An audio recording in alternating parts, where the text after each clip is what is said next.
네, 안녕하세요. 신바람 국어교실의 신바람입니다. 자, 오늘 배울 교재는 비상 한 교과서 2 3단원의 세 번째 소단은 올바른 문장, 효과적인 담화에 대해서 배우는 시간을 갖도록 하겠습니다. 자, 우리 교재 115쪽이고요. 오늘도 열심히 공부해 주시길 부탁드리면서 그럼 바로 수업을 시작하도록 하겠습니다. 자, 무엇이 올바른 문장이고 효과적인 담화, 대화냐라는 것에 대해서 배우려고 하는데요. 자, 머릿말부터 이제 시작해 보도록 하겠습니다. 처음이 바로 머릿말이죠. 자, 우리가 다른 나라의 어휘를 알고 있다고 해서 그 나라 말로 의사소통을 원활하게 할 수 있는 것은 아니다. 의사소통을 한다는 것은 단지 어휘를 안다는 것이 아니라 말하는, 이걸 볼까요? 말하는 사람의 의도나 목적에 따라 단어들을 엮어서 정확한 문장으로 말하고 담화 상황에 따라 연속된 문장으로 표현할 줄 아는 것이기 때문이다. 자, 기억, 니은으로 묶은 부분 한번 써보도록 하겠습니다. 이게 원활한 의사소통이란 무엇이냐라는 것의 의미입니다.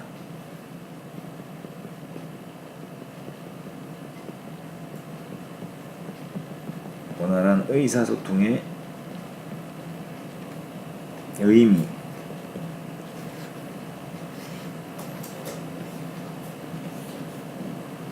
자기 생각이나 감정을 제대로 전달하기 위해서는 먼저 올바른 문장 표현과 효과적인 담화 표현에 대한 이해가 있어야 한다. 자, 이제 올바른 문장 표현을 가보도록 하죠. 올바른 문장 표현부터 살펴보도록 하겠습니다. 자, 문장은 화자의 생각이나 밑줄 한번 쳐보죠. 감정을 완결된 내용으로 표현한 최소의 언어 단위이다. 자, 이것이 바로 문장의 개념입니다. 자, 문장이라는 게 뭐냐? 문장은 생각의 최소 단위다 라고 이야기할 수 있는데요. 문장에는 주어, 서술어, 목적어, 보어 등과 같은 같이 문장 안에서 일정한 문법적 기능을 하는 부분이 있는데 이를 문장 성분이라고 한다. 이게 문장 안에서 일정한 문법적 기능을 하는 부분, 이게 뭐냐? 문장 성분이다. 문장 성분의 개념입니다. 자신이 표현하고자 하는 내용을 상대방에게 명확하게 전달하기 위해서는 문장 성분을 제대로 갖추어서 말해야 한다. 자, 문장 성분을 제대로 갖추어서 말해야 한다. 그러니까 올바른 문장이 되기 위해서는 문장 성분을 제대로 갖추어야 한다라는 겁니다. 그래서 올바른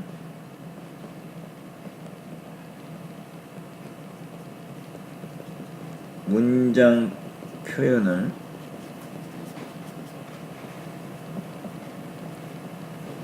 위한 조건 1번입니다. 올바른 문장 표현을 위한 조건 1번. 자, 다음 만화를 살펴보고 올바른 문장 표현의 조건에 대해 생각해보자. 먼저 이거부터 보죠. 작품에 손을 대거나 파손하는 행위 금지. 자, 작품에 손을 대거나 파손하는 행위 금지라고 했는데요. 여기에서는 두 번째 뭐가 빠졌습니까? 주어가 빠졌어요. 그래서 뭐라고 써야 되냐? 작품에 손을 대거나 그 다음에 작품을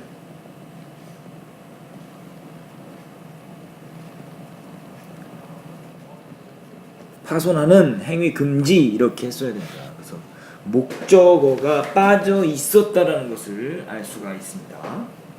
자, 두 번째 그림 보죠. 뉴스를 보고 있는데요. 내일은 비와 바람이 많이 불겠습니다. 비와 바람이 많이 분다. 비는 내리는 거죠. 바람은 부는 게 맞습니다. 그러니까 비에 관련된 서술어를 빼먹은 거예요. 그래서 내일은 이렇게 써요. 비가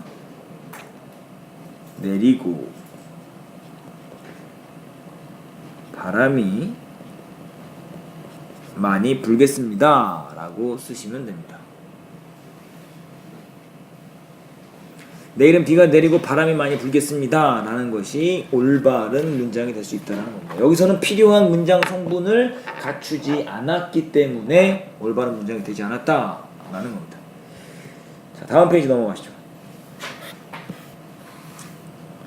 자, 만화에 제시된 문장은 필요한 문장 성분을 생략하여 문장의 구성이 제대로 갖추어지지 않았다. 자, 먼저 전시회 팻말에 쓰인 파손하다라는 서술어의 대상이 작품을, 즉 목적어를 빼먹었고요. 일기예보의 진행자의 말엔 비라는 주어에 걸맞는 서술어 내리다가 언급되지 않았다. 그러니까 꼭 필요한 목적어와 서술어를 언급하지 않았기 때문에 올바르지 않은 문장이 됐다라는 거죠. 이처럼 문장에서 꼭 필요한 성분을 생략하면 말하고자 하는 내용을 정확히 전달하기 어렵다. 그러니까 올바른 문장 성분을 갖추는 것이 올바른 문장 표현을 위한 조건이 된다는 겁니다. 또 하나 문장을 바르게 표현하기 위해서는 밑줄 쳐보세요. 문장 성분의 호응 관계도 중요하다. 올바른 문장 표현을 위한 조건 2번입니다. 올바른 문장 표현을 위한 조건 2번. 올바른 문장 표현을 위해서는요, 문장 성분의 호응이 필요하다. 문장 성분 간의 호응이란 뭐냐? 문장이 기본 구조 안에서 문장 성분끼리 자연스럽게 어울리는 것을 말한다. 이게 문장 성분 간의 호응이라는 것에 대한 개념입니다. 이런 호응 관계가 제대로 이루어져 올바른 문장이 된다. 이제 만화를 한번 보도록 하죠. 이번 협상에서 실패한 원인은 우리가 상대방에 대해 몰랐어요. 잘 몰랐어요. 이게 말이 이상하죠. 원인은 이라는 말이 나왔으니까 그것에 대한 서술어는 뭡니까? 뭐뭐 했기 때문입니다. 그러니까 몰랐기 때문입니다. 이렇게 바꿔야 되겠죠. 뭐 때문이다 라고 마무리가 됐어야 됩니다. 자, 때문이에요. 때문이에요라고 쓰는 게 맞네요. 때문이에요가 아니라 에요. 그 다음에 그 협상에 성공하기 위해서 결코 상대방을 먼저 파악해야 했어요? 결코라는 말이 어울리지 않죠? 반드시라는 말이 어울리죠. 반드시 상대방을 먼저 파악했어야 했어요 라고 이야기합니다. 자, 남성이 한 말을 살펴보면 어딘지 어색한 느낌이 된다. 그 이유는 문장 성분 간의 호응이 제대로 이루어지지 않았기 때문이다. 남성이 말한 첫 번째 문장은 주어와 연결되는 서술어가 제대로 호응되지 않았다. 이 문장이 바른 표현이 되기 위해서는 이번 협상에서 실패한 원인은 우리가 상대방에 대해 잘 몰랐기 때문이에요로 고쳐야 한다. 남성이 말한 두 번째 문장은 부사어와 서술의 호응이 적절하지 않았다.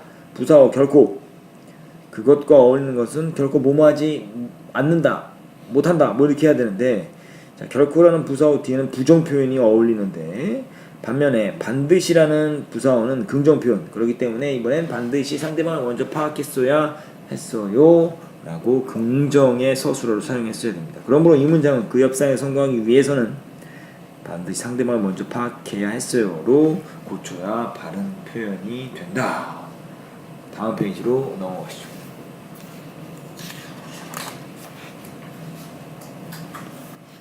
자, 이제 효과형이 대화 속에서 일어나는 표현은 뭐가 필요하냐? 담화에 대해서 배워보도록 하겠습니다. 담화는 화자와 청자를 포함하는 구체적인 상황 속에서 이루어지는 문장들의 연속체이다. 이게 담화의 개념입니다.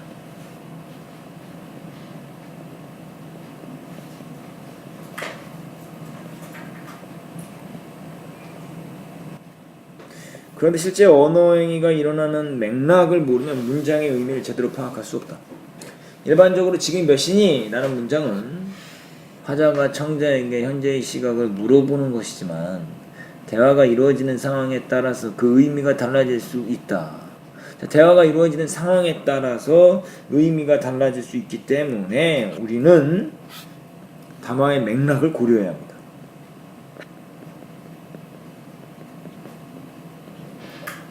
담화의 맥락을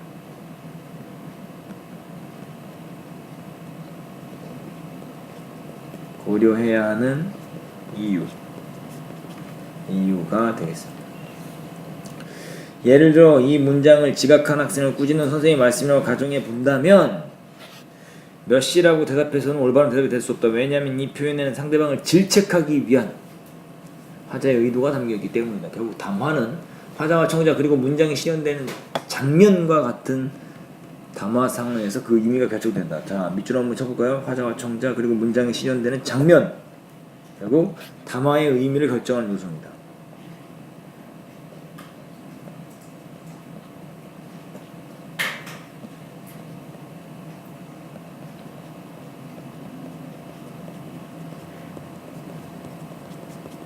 결정하는 요소. 한편 담화가 효과적으로 이루어지기 위해서는 몇 가지 요건을 갖추어야 한다. 다음 학생의 발표를 보자. 자, 보세요. 우리는 전통체험 활동으로 한옥마을을 탐방했습니다. 그곳에서 우리 선조들이 생활했던 공간을 살펴보았습니다. 마침 하늘로 웅장하게 날아가는 비행기를 보고 우리 조원들은 감탄하였습니다. 한옥마을에서 집부로 생활동을 만들어보는 활동은 선조들의 생활을 체험할 수 있는 경험이었습니다. 여기서 문제는 요거죠. 요 문장은 지금 내용과 관계가 있습니까? 없습니까? 한옥마을 전통체험 활동을 한옥마을을 탐방했는데 한옥마을과 관계가 없는 거죠. 주제에서 벗어나고.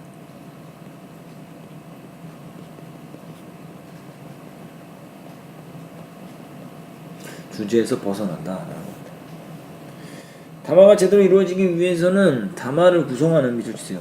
담화를 구성하는 문장들이 하나의 주제 아래 유기적인 관계를 맺어야 한다. 밑줄. 이게 바로 효과적인 담화를 위한 표현, 담화 표현을 위한 조건. 효과적인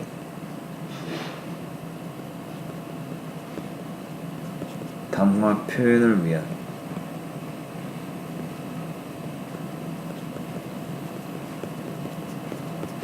조건 1번. 효과적인 담화 표현을 위한 첫 번째 조건이 뭐냐면 담화를 구성하는 문장들이 하나의 주제 아래 유기적인 관계를 맺어야 한다라는 겁니다. 자, 그러나 여학생의 발표 내용 가운데 주제에서 벗어난 세 번째 문장이 포함되어 있어 전달하려는 내용을 일관성 있게 표현하지 못했다. 이런 건 빼줘야 된다 이 소리입니다. 다음 페이지 넘어가시죠. 자, 또한 담화가 매끄럽게 전개되기 위해서는 이절 치세요. 담화를 구성하는 문장들의 형식상 특정한 장치에 의해 연결되어야 한다. 그러니까 효과적인 담화를 위한 조건 2번입니다. 이건 담화를 위한 조건입니다. 문장과 문장을 자연스럽게 이어주는 지시, 대용, 접속 표현을 적절하게 사용해야 된다. 그러니까 특정한 장치가 뭐냐, 결국 요거다. 이 특정한 장치라는 게 지시, 대용, 접속 표현이 특정한 장치다라는 겁니다. 자, 그와 나는 서울을 떠난 지 2시간 만에 기차역에 도착했다. 약속 시간까지 얼마 남지 않았기에 우리는 목적지인 학교까지 택시를 타고 가기로 했다. 하지만 한동안 기다려 택시는 오지 않았다. 할 수 없이 우리는 거기까지 걸어가야 했다. 그래서 여기서 그는 뭐냐? 지시어죠. 지시 표현.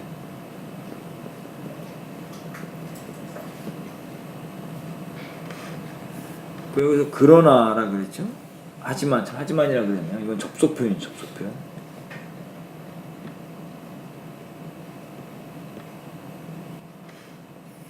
거기라는 건 뭔가 대용. 거기가 어디를 말하는 거야? 학교를 말하는 거죠. 대신 사용해서 표현하는 방법이 대용 표현입니다. 자, 기억은 나와 동행한 사람을 지시하고 있으며 니은 앞의 생각과 반대인 상황을 이어주고 있고 디귿 그와 나가 가고자 하는 목적지인 학교를 대신하고 있다. 이러한 표현들은 문장과 문장을 연결해 주면서 담화의 내용이 더 효과적으로 전달될 수 있도록 도와주는 역할을 한다. 자, 한편 담화에서 관용 표현을 적절하게 사용하면 전달하고자 하는 내용을 더 효과적으로 나타낼 수 있다. 밑줄 쳐보세요. 관용 표현을 적절하게 사용하면 전달하고자 하는 내용을 좀 더 효과적으로 전달할 수 있다. 이것이 효과적인 담화 표현을 위한 조건 3번입니다. 자, 그럼 관용 표현은 뭐냐? 관용 표현은 사람들이 관습적으로 널리 쓰는 말. 이게 사람들이 관습적으로 널리 쓰는 말. 이게 바로 뭐냐? 관용 표현이다. 관용 표현의 개념이죠. 주로 뭡니까? 한자성어와 속담, 관용어. 이런 것이 관용 표현의 종류입니다.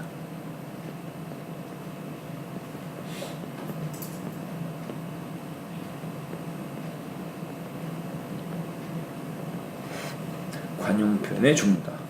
그중 대표적인 관용 표현으로 속담을 꼽을 수가 있는데 속담은 비교적 간결하면서 비유적인 형식으로 되어 있다. 비교적 간결하면서 비유적인 형식, 이것이 속담의 특징입니다.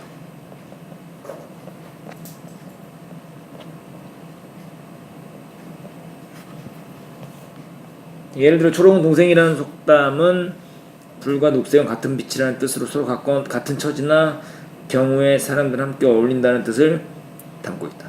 이처럼 속담은 우리의 일상적인 경험을 구체적이고 우리의 기억을 묶어보시고요. 전형적인 상황의 비유와 표현 효과를 높여주는 기능을 한다. 이게 속담의 기능입니다.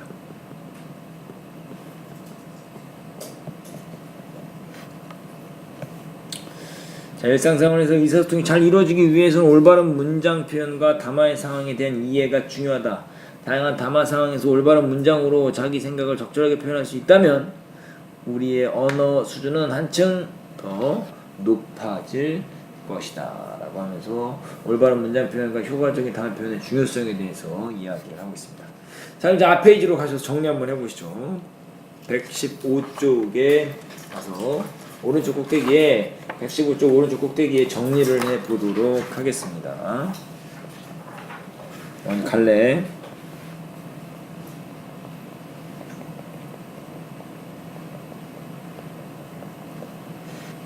갈래는 설명문. 자, 주제 올바른 문장 표현과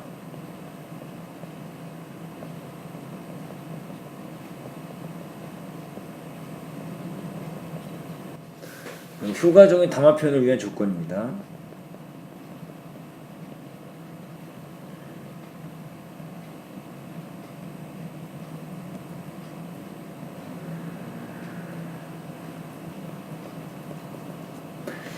효과적인 담화 표현을 위한 조건이다. 자, 특징은요. 문장 표현과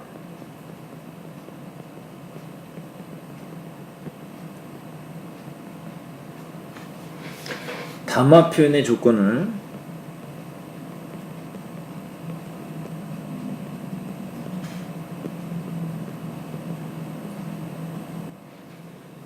예를 통해 쉽게 설명하고 있다.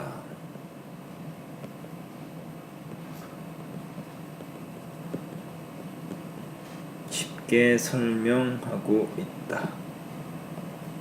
라는 게 이 글의 특징이 되겠습니다. 이렇게 해서요. 오늘 올바른 문장 효과적인 담화를 다 배웠습니다. 오늘 배운 부분을 오마이노트로 정리하시고요. 관련 문제를 풀어보시는 것이 여러분의 관심입니다. 자, 오늘도 열심히 공부해 주셔서 감사합니다. 그럼 다음 시간에 다시 만나요. 소년이여 야망을 가져라.